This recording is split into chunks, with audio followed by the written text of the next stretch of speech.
Olá, boa noite a todos.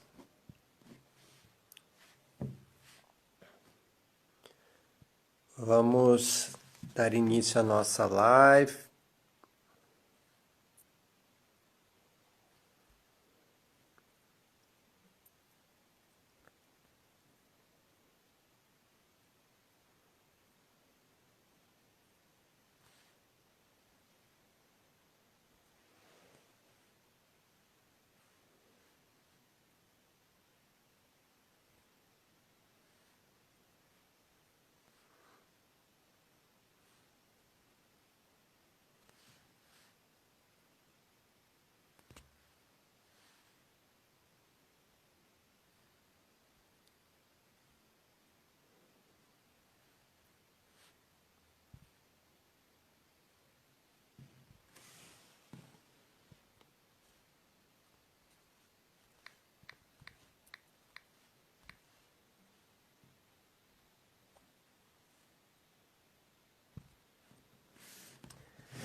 Olá, sejam todos bem-vindos.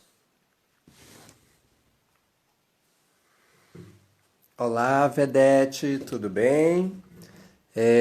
Vamos começar a nossa live. Estou só esperando a nossa convidada Aurora Divine entrar aqui também. Seja bem-vinda.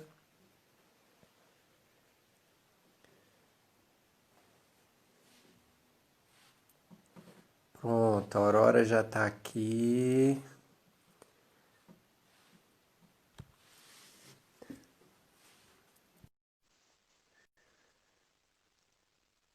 Vamos ver. Oi, Olá! Aurora. Tudo bem, querida? Tudo bem? Que prazer imenso estar aqui com vocês, mesmo que à distância. Espero que você esteja me ouvindo bem. Eu tô te ouvindo muito bem. Ai, que bom, que bom. Então a transmissão está dando certo. Sim, sim. Então, querida, bem, eu vou tirar aqui os comentários só para a gente poder ver a tela toda, isso. Tá certo. Então, querida, essa live, na verdade, é uma inquietação e também uma provocação, né? Aqui para as pessoas que vão nos acompanhar. Então, durante meus cursos de dança sensual nos últimos anos, esse termo coisa de puta é uma coisa que eu tenho ouvido com bastante frequência nas Sim. aulas, né? Então, as mulheres comentam, né? Eu tive um caso de uma aluna, por exemplo, que ela falava que ela não usava sapato vermelho porque, segundo a avó dela, era coisa de puta, É. né? Isso é uma coisa que eu ia Então, comentar com você. Isso é muito coisa de vó. Essa expressão é muito coisa de vó. Que ah, vó nunca é? falou isso, né? Eu acho, eu Aham, acho. Claro, assim, que não são todas as avós que pensam assim. Mas é lá daquela época que vem essa expressão, né? Daquela época das nossas entendi. avós. Aham. Ah, legal, não sabia disso, bom saber. Sim, Mas então, por conta disso, eu fui estudar, fui averiguar, fui olhar algumas coisas, né? Fui estudar um pouco sobre isso. E aí eu comecei a descobrir várias coisas, como por exemplo, quando surgiu o biquíni de 2 peças, ele também era considerado coisa de puta, né? A mini saia também, né? E a gente tem também os ícones, que são as pin-ups, que também eram consideradas coisas de puta quando surgiram. E hoje a gente sabe que foram extremamente revolucionárias para a época e libertadoras para as mulheres também, né? Sim, Porque, com certeza. a- porque até então a mulher era considerada só aquela figura do lar, né? E a É, PNAP veio para mostrar que a mulher tem muito mais do que isso, né? uhum, com E certeza, Giovanni. conversando com você, você me falou das vedetes aqui no Brasil, né? Que elas também eram consideradas. Como foi isso? Bom, Giovanni, vamos lá. Essa expressão, né, coisa de puta, quem nunca ouviu isso, né? Eu já ouvi várias vezes. Usar uma Aham, saia curtinha, ter um comportamento diferente já era motivo tá sim. parecendo uma puta. Eu nunca me importei com isso. E, aliás, Batom assim, vermelho, né? batom vermelho é o clássico. Batom vermelho é o clássico. Muita gente associou o batom vermelho à coisa de puta. Gente, ainda bem que essa mentalidade está mudando, né? Mas assim, na época do Sim. teatro de revista, e quando eu pesquisei o teatro de revista, que foi mais durante os anos 40, os anos 50, entrevistei algumas vedetes, como a Berta Loran, a Brigitte Blair, a... Ai, esqueci o nome dela agora. Tem a Lilian Soares, que é de São Paulo, e também a... Nossa, ela é super conhecida, ela fez até a escolinha do professor Raimundo, estou tentando me lembrar do nome dela agora. Entrevistei essas vedetes no Rio de Janeiro, entrevistei uma vedete em São Paulo, e todas elas me disseram isso, que o teatro, naquela época, ele não era considerado um local onde moças de família trabalhavam. Então já parte daí um certo, né, preconceito com relação às meninas e às pessoas que faziam teatro naquela época. Com relação a Entendo. alguma, por exemplo, a Dercy Gonçalves mesmo, e com relação a alguns estudos e pesquisas, né, feitas com a Dercy Gonçalves, alguns vídeos, alguns documentários falando sobre a Dercy e toda a trajetória que ela teve no teatro, o que eles falam e o que a Dercy já falou em entrevistas, inclusive, é que quando ela foi fazer parte do teatro de revista, na carteira de trabalho dela, digamos assim, estava, Aham. né, a profissão de prostituta, porque não Olha tinha que uma incrível. isso, não tinha uma profissão regulamentada para atrizes. Então era assim que eram chamadas as meninas que trabalhavam no teatro. E naquela época, pai e mãe nenhum praticamente queria que a filha seguisse para esse lado, né? E é engraçado porque Aurora, tem uma frase que o deixa... Walter Pinto dizia, que o Walter Pinto foi um dos Aham. maiores produtores de teatro de revista no Brasil, e a frase que ele dizia é que tinha mais virgens no teatro dele do que fora. Porque o que acontece? Eu acho que a nossa sociedade é fruto de muitos preconceitos. E naquela época não era diferente, inclusive era muito pior, né? Então, Sim, eles viam o teatro como algo realmente marginalizado, apesar de toda a sociedade ir para o teatro assistir às peças e às revistas. Então, o que acontece? Pai e mãe não queria ver o seu filho lá. Mas, como Walter Pinto dizia, lá dentro, quando ele falou essa frase de que lá concentrava o maior número de virgens, o que ele queria dizer é que aham. o teatro tinha regras muito claras e que lá não era uma bagunça, as pessoas não podiam fazer o que bem queriam, existiam regras muito claras. E o trabalho lá Olha. era realmente um trabalho assim muito sério. Uhum. Então, eu acho que assim, dentro do teatro era realmente um trabalho muito sério. E fora, as pessoas tinham uma imagem muito diferente. Porque a vedete trazia uma sensualidade. A vedete, ela vinha à Sim, frente da companhia. E ela tinha todo um diálogo com a plateia. E muitas vezes eram diálogos assim de duplo sentido. Algumas brincadeiras e palavras de duplo sentido. Porque naquela época não se falava em palavrão. E usava-se outras palavras meio que para designar. Então tinham entendi. músicas, palavras, todo um contexto que trazia um pouco da comédia e justamente isso, trocava as palavras, né? Uhum, Então, uhum. eu acho que assim, naquela época mesmo, com relação às vedetes e ao que elas me contaram, é que é Aham. realmente isso, existia muito preconceito. Mas o que é legal também, Giovanni, é que muitas das mulheres, na época garotas, que foram para o teatro, graças a Deus tiveram um pai e uma mãe com uma cabeça mais à frente e que muitas vezes acompanhavam as suas filhas no teatro, né? Então, toda vez que elas iam fazer Entendi. uma revista diferente, uma apresentação diferente, o pai e a mãe estavam lá. Aham.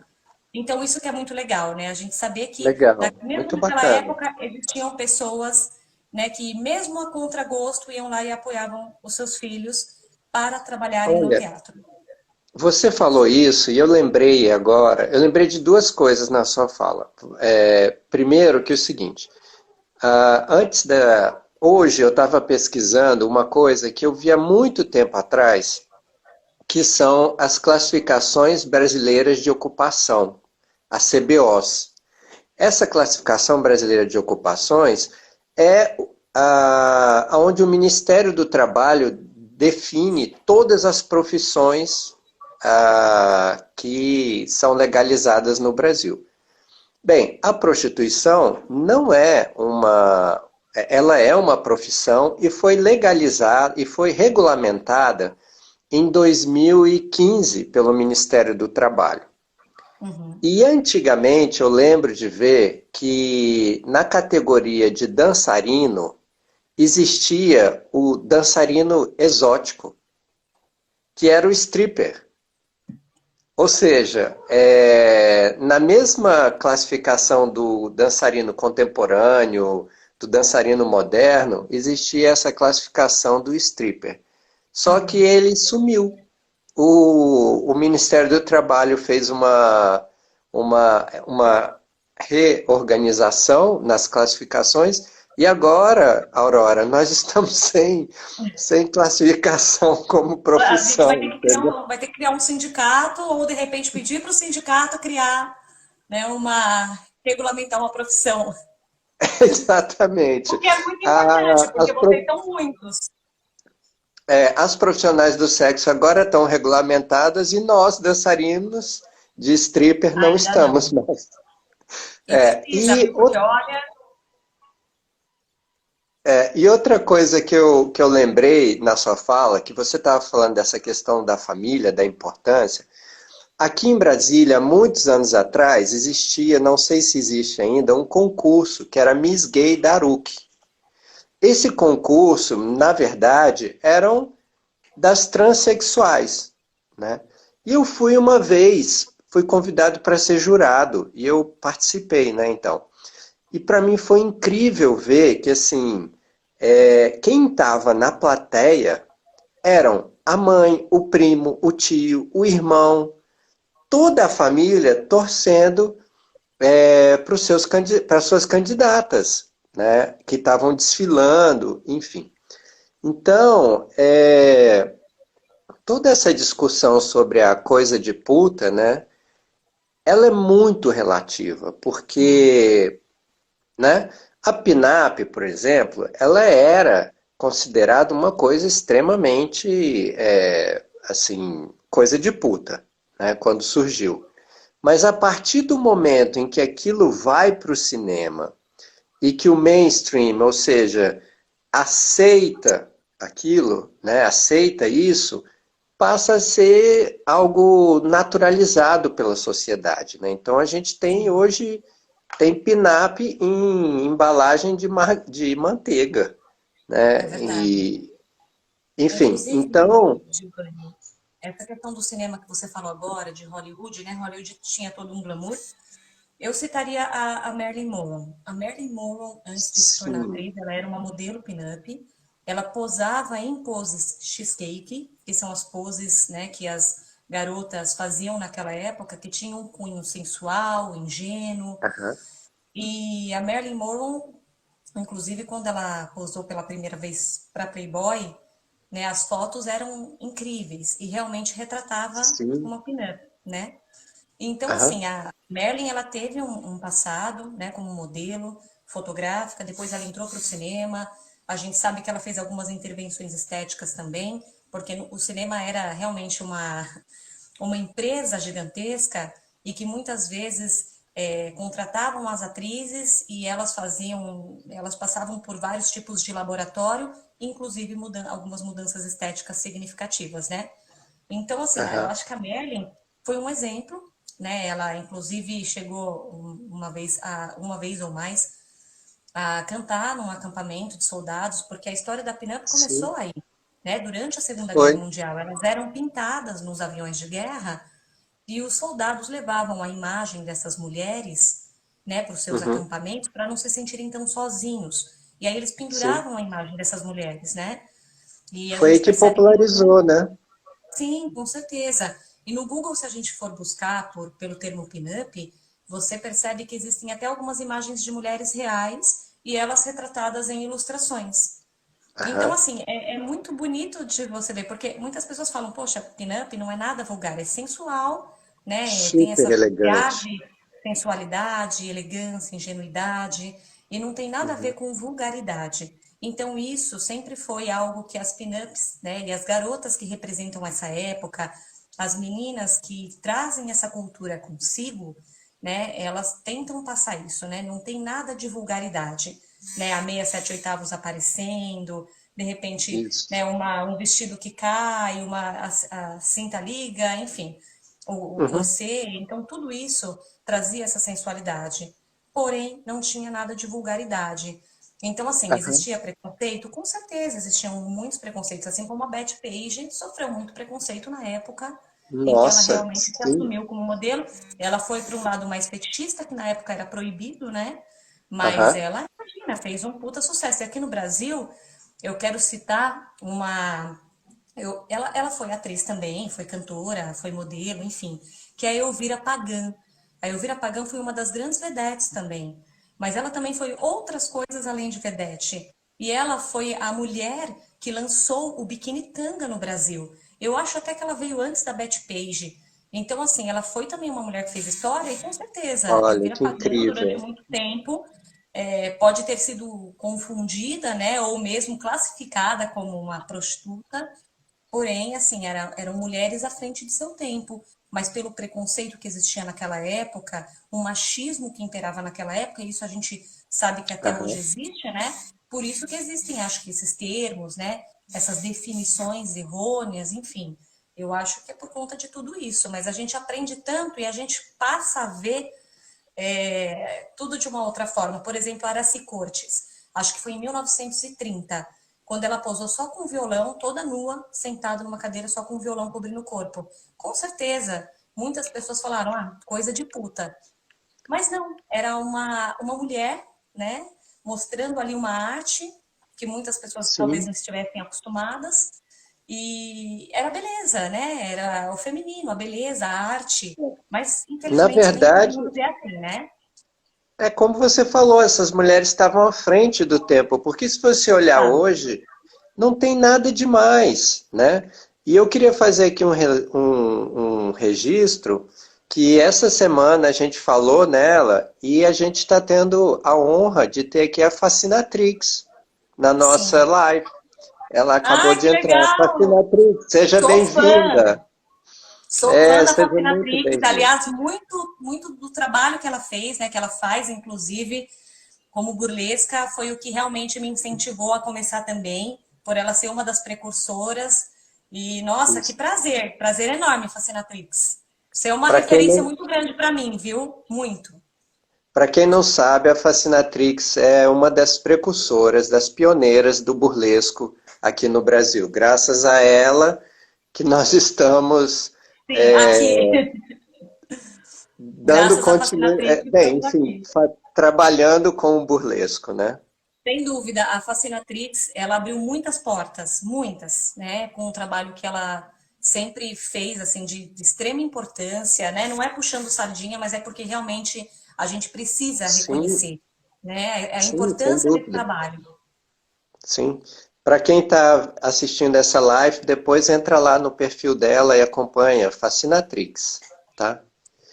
Então, Aurora, na verdade, resumindo, assim, a gente vai falar muitas coisas, mas resumindo, para quem está aqui nessa live, coisa de puta é muito legal, É entendeu? claro, é claro que é. É muito bom. É libertação. Você se liberta dos Exato, estereótipos.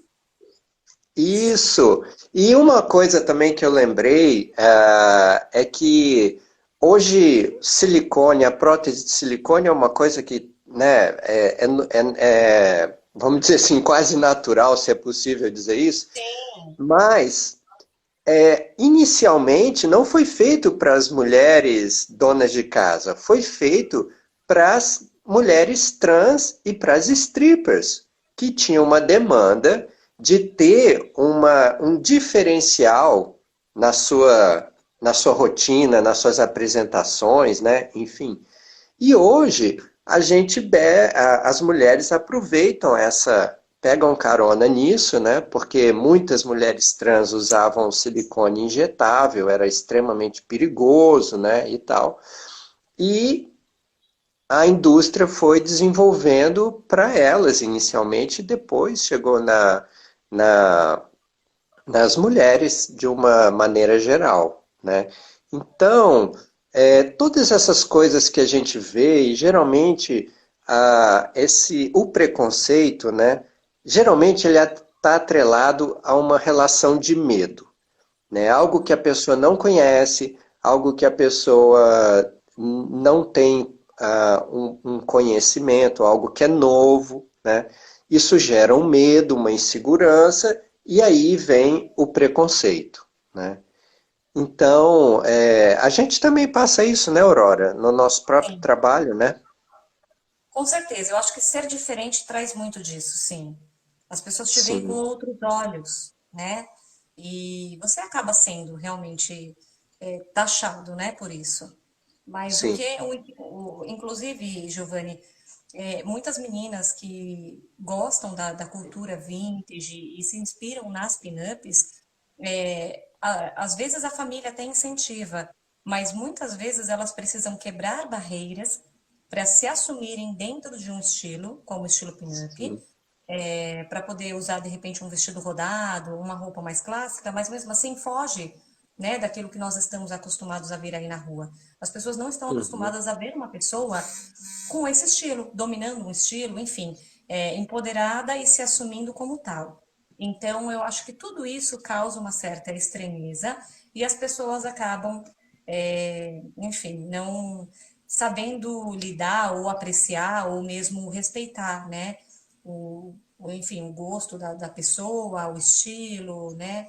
O que ela, porque Exato. é provocador. Tudo que a gente faz que é diferente e que foge, né, do que a sociedade está acostumada, provoca, instiga. E eu acho isso Sim. maravilhoso. Eu acho que a gente tem que ser diferente mesmo. Acho que eu tô cansada de ver tudo muito igual, tudo muito um padrãozinho. Eu acho que a gente tem que ser diferente mesmo. E eu acho também que quando a pessoa identifica algo que é diferente, né, e que aquilo faz um sentido para ela, ela está falando de uma parte dela muito importante, né? É uma parte de quem ela é como ela está em pé na vida, né? E eu tive uma aluna que depois se tornou dançarina do cabaré, que ela me falou uma coisa que eu nunca ouvi na vida a não ser dela. Que ela falou para mim assim, Giovanni, com 10 anos de idade eu queria ser dançarina de cabaré.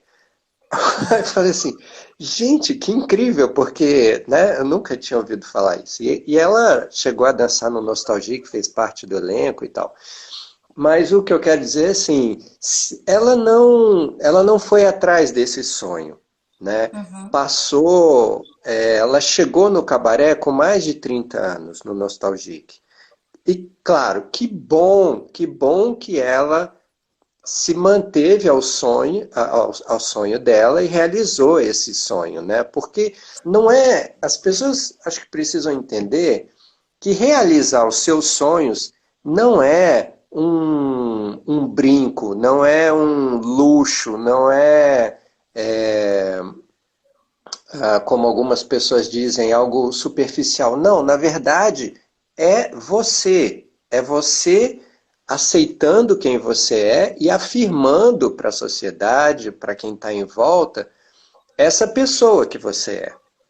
E eu vejo Uhum. muitas pessoas sofrendo porque elas não assumem ou não aceitam o que não é fácil por causa da sociedade, né, que a gente tem, é, esse sonho, ou seja, essa parte que é dela também, né? Que é ela, que faz parte dela, né? Olha, tem dois comentários aqui muito legais, Giovanni. O primeiro foi da Fascinatrix, falando que a autoconfiança ela traz medo. E realmente, eu Sim, acho que são barreiras que a gente quebra, né? E a gente tá aqui para isso mesmo, né? A gente precisa, como seres humanos, nos desafiar a cada dia mais, né? E não ter medo do que possa acontecer ou do que as pessoas possam pensar. A gente tem que realmente começar a ligar o foda-se e falar que, né? E realmente fazer aquilo que você gosta, que te dá vontade. E a nossa amiga aqui também, a Chendra, ela falou que as vamps também são vistas como as estranhas, né? E ela é do sim. movimento há muito tempo. Eu já dancei em festas dela, a Fantasy, né? E que reunia a galera, né, do movimento gótico e tudo. E a gente percebe também, né, nesse sentido de que eles acabam sendo meio que marginalizados por seguirem um Aham. estilo diferente que as pessoas não estão acostumadas, né? Sim, sim, sim. Não, tem tantos. O pessoal do BDSM também é outro que é muito marginalizado, né? Tem vários comportamentos sociais que as pessoas, que a sociedade de uma maneira geral não aceita e é preconceituosa. E o que eu acho incrível é que assim, é que essas pessoas, na verdade, elas só estão fazendo, seguindo a sua vida, né? Aonde Sim, isso interfere na vida do outro? Uma coisa que eu nunca entendi, por que que as pessoas se preocupam tanto ou se incomodam tanto com as manifestações das outras pessoas, né? Por exemplo, se você tem. Eu lembro de um caso de um italiano que veio na década de 90 aqui para Brasília e é um dançarino, o Camilo Vacalebre, ele até mora hoje em Brasília. E a gente foi para o comércio, a gente saiu do meu estúdio e a gente foi no comércio fazer um lanche. E ele, como italiano, acostumado, dá o braço para um outro homem e fomos os dois de braços dados. Nossa, isso foi uma coisa, entendeu? Todo mundo ficava olhando, era uma coisa.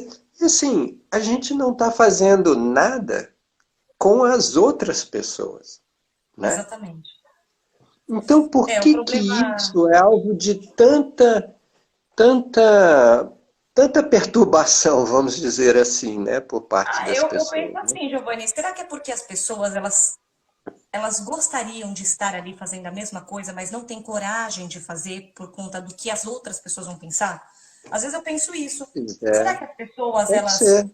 muitas vezes ficam com medo, né? Vem toda aquela insegurança de repente se assumirem como gostariam. Eu não falo só sobre o homossexualismo, mas tudo em geral, né? Sim. Será que elas não têm coragem de se assumir como tal? E aí aquilo meio que fere, né? O ego, enfim. Às vezes eu fico viajando, né? Tentando entender como que é. Como Talvez eu se nunca vou entender processa isso? como se É, processa esse pensamento, né? De onde vem? Será que é uma relação familiar? É uma criação, né? De onde que vem toda essa questão? O que eu acho legal, que eu venho acompanhando faz um tempo, Gil, é que eu percebo que isso está mudando. Já faz um tempo que eu sim, percebo um movimento que está realmente mudando as relações e a maneira sim. da gente ver as coisas, né? Eu percebo muitas vezes, inclusive, nos grupos de mulheres, de meninas, umas apoiando as outras, a minha mana, Uhum. aquele empoderamento, né, das mulheres se darem as mãos e a gente não se vê mais como inimigas umas das outras e, claro, como amigas, né, Fundamental. mulheres que partilham dos mesmos sentimentos. Então, eu acho Sim, isso fundamental para que a gente evolua e cresça como seres humanos. Eu acho que se a gente está aqui nesse mundo é por um propósito e que a gente possa fazer a diferença dentro do ambiente que a gente vive, porque senão a vida não vale a pena. Então eu acho que a gente tem que fazer a sim. diferença, tem e tem que quebrar esses estereótipos, essas regras que foram colocadas pela sociedade. É que nem aquele negócio de falar que casamento é para sempre. Tudo bem, a gente casa até Aham. acreditando que possa ser para sempre, né? A gente Aham. casa porque a gente acredita. Mas aí quando você quer separar, mas já vai separar, nossa, mas eu acho que assim, não deu Sim, certo, cada um pro seu lado. Não existe mais esse sim. negócio. Antigamente era assim. O marido e a mulher ficavam tentando, brigando o tempo todo, um casamento falido, só que tinha que manter as Aham, aparências, tinha que manter a relação. Hoje em dia, não. é. Então, Então, aí tem que quebrar mesmo. você tocou num ponto que também é muito importante, a gente é muito influenciado por isso, né? Que é a religião. Uhum. A gente vive numa sociedade que é cristã, né? E como tal, eu me sinto à vontade de falar isso, porque assim, eu cheguei a estudar, eu passei por todo o processo, eu queria ser padre na minha pré-adolescência, entendeu? Eu cheguei a estudar, mas depois eu percebi que eu podia fazer isso, podia ajudar as pessoas de uma outra forma. Então, eu me sinto à vontade, porque eu também estudei razoavelmente sobre as religiões, não a religião católica, cristã, judaica especificamente, mas várias religiões, e, de alguma maneira, todas elas colocam as questões relacionadas à carne, vamos dizer assim, num outro nível, até mesmo o budismo, né? Então, sempre tem um sinão, né? Sempre tem um pé atrás, né? E isso eu acho que gera uma tensão social enorme, né? Da mesma forma que você está falando do casamento, né? Nós somos humanos, a vida é dinâmica, né? Sim, com E, certeza. e as coisas acontecem no meio desse processo. A gente planeja Sem coisas, a dúvida. gente pensa numa perspectiva, mas olha aí o Covid, né? Eu tenho Pois certeza é. que você, eu e toda a torcida do Flamengo, né, tinha um ano, um 2020 todo organizado, né? Com E olha aí o que certeza. está acontecendo, Tudo né? planejado e os planos foram adiados, né? Exato. Então, assim, a vida não é preto e branco, ela não é cartesiana, a menor distância entre dois pontos não é uma reta. Então, quando a sociedade impõe essas questões muito justas ou muito rígidas para as pessoas, né? Ou quando nós pertencemos também à sociedade, deixamos que isso aconteça, né? A vida fica muito tensa, as relações ficam muito tensas, né? Relações entre homens e mulheres, enfim. E eu sempre penso em dois modelos femininos, né? Já que a gente está falando de coisas de puta, né? Dois modelos femininos que são impossíveis, né? Mas que são extremamente fortes e estão presentes na vida das pessoas até hoje, que é a Maria Madalena e a Nossa Senhora, né? Sim, com Ninguém vai ser uma certeza. mãe do Espírito Santo, né? Vai passar pelo ato sexual. E a, o... Vai. e a outra pessoa, e a outra, né, é a Maria Madalena, que, enfim, a Igreja Católica já concorda hoje que aquela Maria Madalena não era a Maria Madalena que eles se referiam, que não era prostituta, enfim, mas fica esses dois, né, esses dois lugares, eu não sei se para você como mulher isso faz sentido o que eu estou falando, que é a puta e a santa, né? E são dois modelos simplesmente impossíveis de você seguir, né? Porque como prostituta não é aceito na sociedade. E como santa é impossível de você E seguir você esse já ouviu modelo. falar naquela frase? Já ouviu falar naquela frase que a mulher ela tem que ser santa na mesa e uma puta na cama? Ai, eu acho horrível isso. Eu acho Já ouviu horrível falar? a frase. Sim, Pois já, é. claro, várias vezes. É uma expressão, inclusive, muito usada, né? Eu já ouvi isso Sim, algumas vezes também.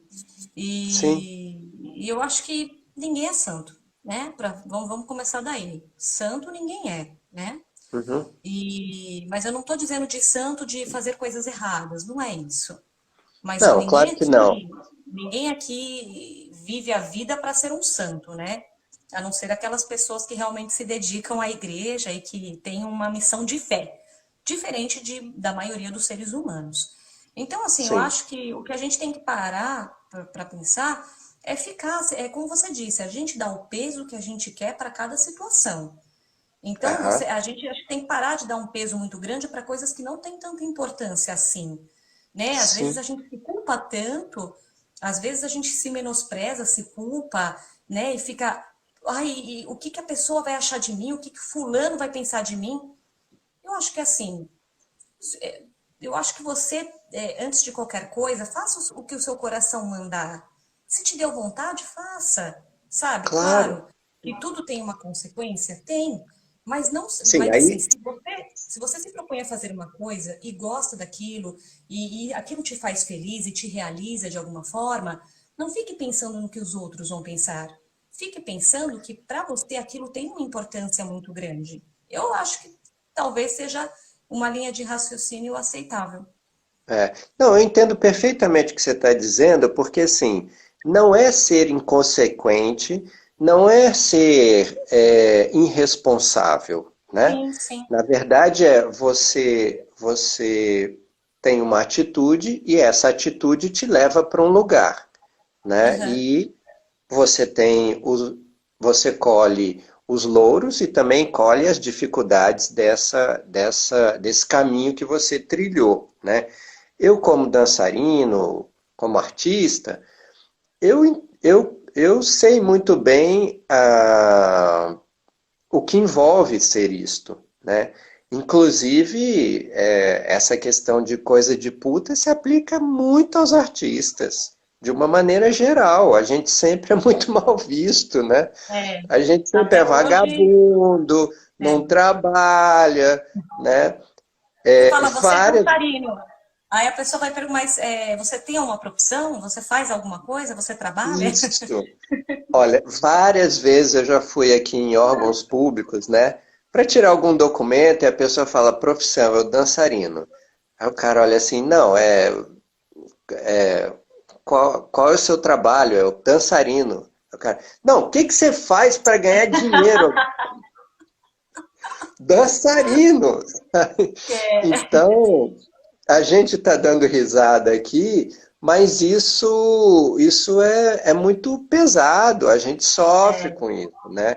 Agora, por exemplo, a Zélia Duncan, ela escreveu um texto maravilhoso para as pessoas nesse período de pandemia que estavam achando um absurdo, por exemplo, os artistas, enfim, terem qualquer tipo de apoio, né, pelo governo. E eu até fiz uma live sobre isso uns dias atrás, porque, assim, na verdade, a gente é a única classe que, para receber os R$ 600 do governo, a gente tem que trabalhar, É. né? A gente tem que... a lei Aldir Blanc, né, ela funciona assim. Como artista, ok, tudo bem. Você vai receber os R$ 600. Mas qualquer teatro, qualquer instituição artística, para receber algum subsídio do Estado, tem que fazer, nesse caso da pandemia, né, tem que fazer atividades gratuitas. Ou seja, o governo não está dando auxílio para essas instituições. Ele está dando trabalho, né? É, exatamente. Eu tenho um amigo que fala Eu que ser concordo. artista você trabalha mais que trabalhar. É Sim. impressionante, E olha, eu te falo né? uma coisa, viu? A arte nunca foi muito valorizada aqui no Brasil, tanto que muitos artistas, quando há possibilidade, eles vão morar na Europa, nos Estados Unidos, para realmente tentar fazer uma carreira. E a gente Uhum. percebe que no burlesco, algumas brasileiras que se dedicaram ao burlesco foram buscar fora uma maneira de mostrar o seu trabalho, porque aqui no Brasil, infelizmente, né, apesar de termos pessoas como a Fascinatrix, que tem uma importância gigantesca e que abriu Sim. muitas portas, a gente ainda, né, não vê o burlesco tão valorizado como nós gostaríamos aqui no Brasil, como muitas vezes é fora, né? Eu acho que existe todo um trabalho de reeducação com relação às pessoas, porque não é todo mundo que conhece, e muitas vezes, dependendo de onde você se apresenta e dependendo do público, as pessoas já te olham torto, né? Você é alvo Sim. realmente de preconceitos. Então, Aham. assim, eu acredito que a arte, de maneira geral, por exemplo, às vezes um grupo musical que toca super bem e tem um trabalho fantástico, para conseguir se estabelecer e ganhar uma grana com isso é muito difícil aqui no Brasil. E muitos desistem, porque infelizmente o campo é pequeno. Enfim, eu acho que o artista hoje, infelizmente, no Brasil não é tão valorizado quanto Sim. deveria, a arte como um todo, né? Acho que é uma das classes ou das categorias que mais sofre durante a pandemia, porque muitas vezes acabam usando a internet para conseguir, né, se apresentar ou para conseguir fazer um trabalho bacana. A internet tem sido uma aliada nesse momento que a gente está vivendo, mas, poxa, eu conheço lugares que vivem da arte e que é muito triste, porque se não conseguir angariar uma grana nesse meio tempo, vai fechar as portas. Um dos poucos lugares que nós Sim. temos, por exemplo, o Cabaré da Cecília, em São Paulo. O Cabaré da Sim, Cecília, sim. poxa, eu estive lá algumas vezes, eles têm um trabalho fantástico, eles reúnem toda a classe artística, sabe, de São Paulo, já trouxeram pessoas de fora para fazer apresentações lá, e eles divulgaram um post há poucos dias, inclusive até uma propaganda que eu quero fazer aqui, né, nesse espaço que nós estamos tendo hoje, de que eles estão Claro. fazendo alguns jantares no local para conseguir angariar fundos e manter o espaço aberto, senão ele vai fechar as portas. E isso é muito triste, porque é um Sim, dos poucos lugares em São Paulo que nós temos. sim. E, Aurora, uma outra coisinha que você estava falando, a própria usina fechou por questões econômicas também, que era o espaço que eu Uhum. tinha. Mas uma coisa que você estava falando e que as pessoas não sabem é que muitas vezes eu já vi isso vários artistas de burlesco também falando, não só no Brasil quanto fora, que o custo do figurino, né, o que você investe para fazer o seu traje, a sua roupa, é caríssimo e que muitas É. vezes você não vê esse retorno. O cachê de Uhum. um, duas, três, quatro, cinco apresentações não vai pagar, né? Sim. A gente usa um leque no cabaré que custa US$ 300, né? E É caro, assim, é tudo muito caro. é caro, né? Mas a gente investe nisso, né?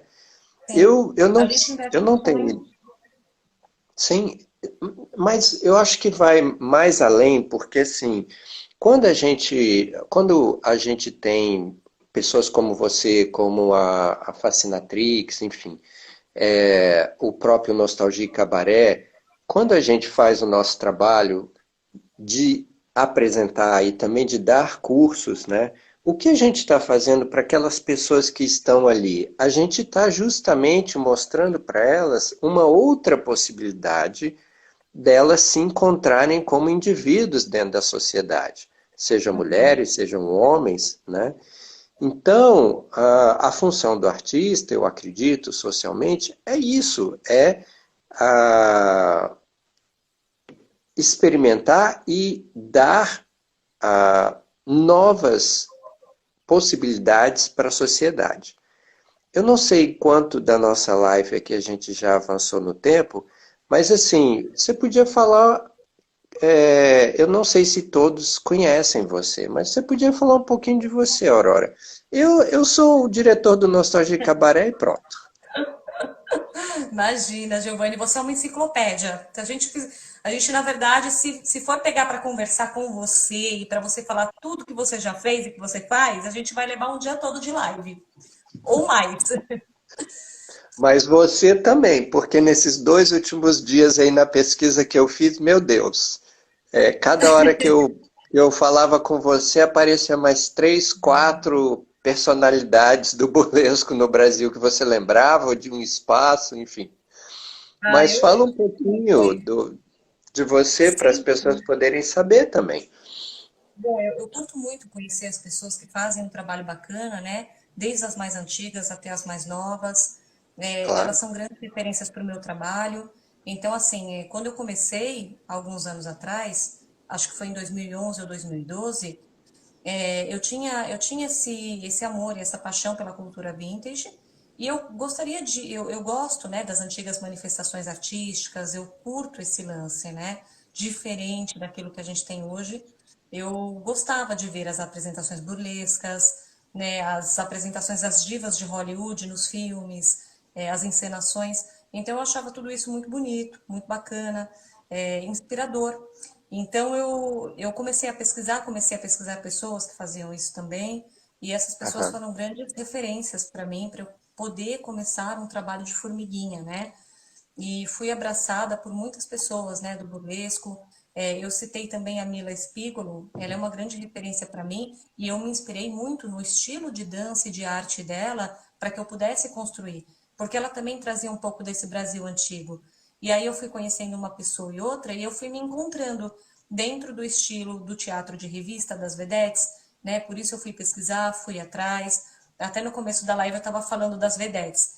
Eu citei a Berta Loran, que eu falei que eu tinha esquecido o nome, não esqueci. A Berta Loran, que foi uma das grandes vedettes, mas ela pendeu para o lado, para comédia, para sátira, né? Também teve a Iris Bruce, que foi casada com o Walter Pinto, que foi uma das grandes vedettes, a Brigitte Blair, que foi vedete na década de 60. Então eu acabei fazendo um laboratório para conhecer essas mulheres, e quando elas me contaram a história delas, eu me senti realmente sentada numa cadeirinha ali na Praça Tiradentes assistindo um espetáculo de revista. a Hebe também E chegou a ser vedete? a Hebe não. A Hebe, ela iniciou a carreira como cantora. Ela iniciou Como a carreira como cantora. cantora. Isso, aí Cantoras do depois ela... rádio? Então, ela chegou a cantar na rádio, mas ela não chegou a ser, por exemplo, uma cantora como a Linda Batista, como a Dalva de Oliveira, porque eu acho que Ah, logo depois, acho que ela começou como cantora, e olha que eu assisti o musical da Hebe, que fantástico, foi fantástico o musical dela aqui em São Paulo, dirigido pelo Miguel Falabella. E cheguei a assistir uhum. o filme também da Hebe. Mas ela teve uma carreira como cantora e depois, logo depois, acho que ela já começou a trabalhar como apresentadora. Inclusive, a Hebe, ela já chegou a fazer umas encenações como cantora nos filmes do Mazzaropi. Então, Ah, o Mazzaropi, tipo, eu sou uma grande fã do Mazzaropi, grande. Eu acho ele fantástico. E dos outros ele é atores, por ótimo exemplo, mesmo. o Grande Otelo, ele foi um ator, né, extremamente importante. Ele foi também um diretor de teatro de revista. Ele montou a primeira companhia negra, né, de teatro de revista.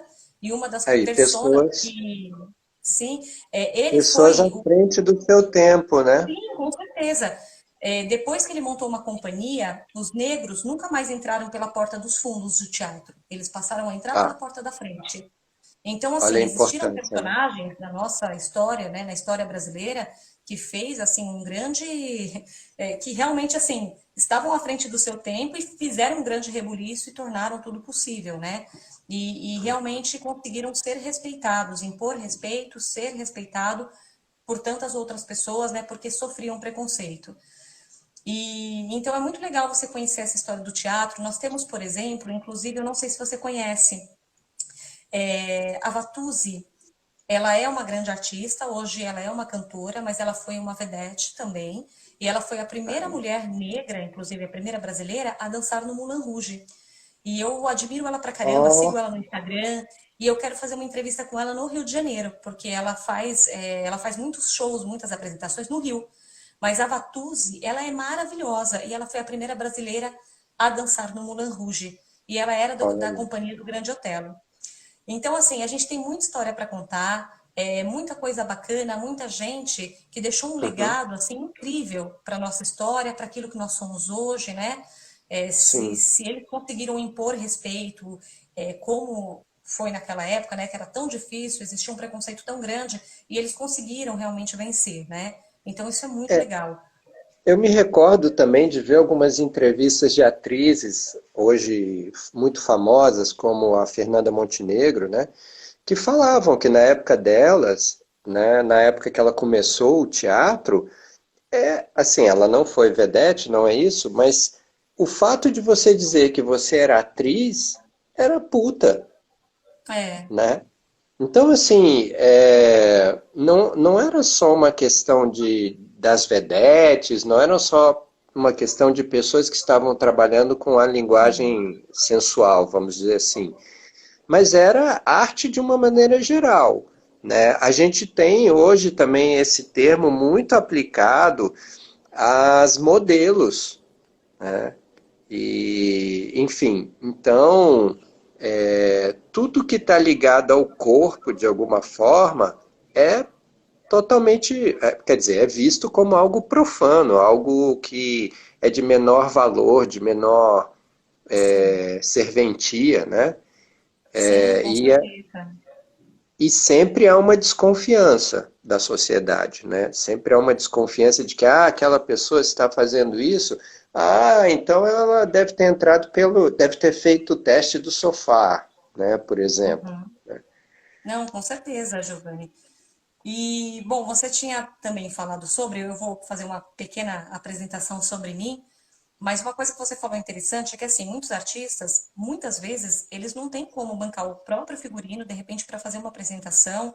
Eu lembro que a primeira vez que eu fui para o IES, nós temos burlesco, eu tive condições de investir num figurino porque eu sou jornalista e eu trabalhava, na época, na Câmara Municipal, eu era assessora de imprensa, e lá eu tinha um salário muito bom e que me deu a possibilidade de bancar o meu sonho, que era realmente trabalhar com a dança, de mostrar minha arte, de poder fazer as apresentações, de levar uma mensagem ao público. Então, eu só consegui realizar esses sonhos porque eu tinha um outro trabalho. Isso é muito triste, porque muitas vezes Sim, os figurinos, e olha que não eram nem figurinos tão luxuosos, era um figurino maior feito com paetê, né? Uma cabeça feita para um ateliê de escola de samba. Mas assim, não era sim, nenhum figurino extremamente glamouroso e caro, com pedrarias. Mas mesmo assim, era um valor significativo que eu só pude bancar porque eu tinha um trabalho extra. Então, é uma é, triste realidade mesmo. Porque a gente tem que realmente, nessas horas, usar a imaginação e a criatividade para a gente poder construir figurinos e acessórios, né? Que a gente consiga usar a criatividade, comprar do mais barato, né? Ou reutilizar coisas que você já tem para você construir um figurino bacana para alguns tipos de apresentação. Então, assim, seria muito legal se você pudesse fazer um figurino e os shows que você fosse fazer, né, os próximos shows, pagar esse investimento, né? Mas, infelizmente, hoje a sim. gente não tem essa possibilidade, né? Mas eu comecei assim. Não, sim, é muito caro, tudo é muito caro, né? E, claro, tudo que você imagina que tem brilho, né, vai ser muito caro, né? E a gente vive disso, né? Ah, o burlesco, não totalmente, mas principalmente o neoburlesco, né? Ele tem muito esse toque do glamour, né, da pedraria e tal. Sim. Uma roupa para quem, só para o pessoal que está aqui, uma roupa de rainha de bateria vai de 30 a 60, 90 mil É reais. algo realmente muito caro mesmo. E a gente nem sonha com isso, né, Aurora? Não, né? Mas assim, Quem dera, quem dera. é só para alguém ter uma ideia do quão caro é, né? Sim, Um figurino, né? Enfim.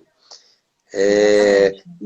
Eu queria te aproveitar que você está aqui. Tem uma parte que eu nunca entendi muito bem, acho que você pode me ajudar. Nas imagens que a gente vê de pin-up desenhadas dos anos 30, 40, 50, é muito raro você ver, por exemplo, imagens de mulheres vestindo, na verdade são desenhos que eu estou me referindo, né? As pinturas.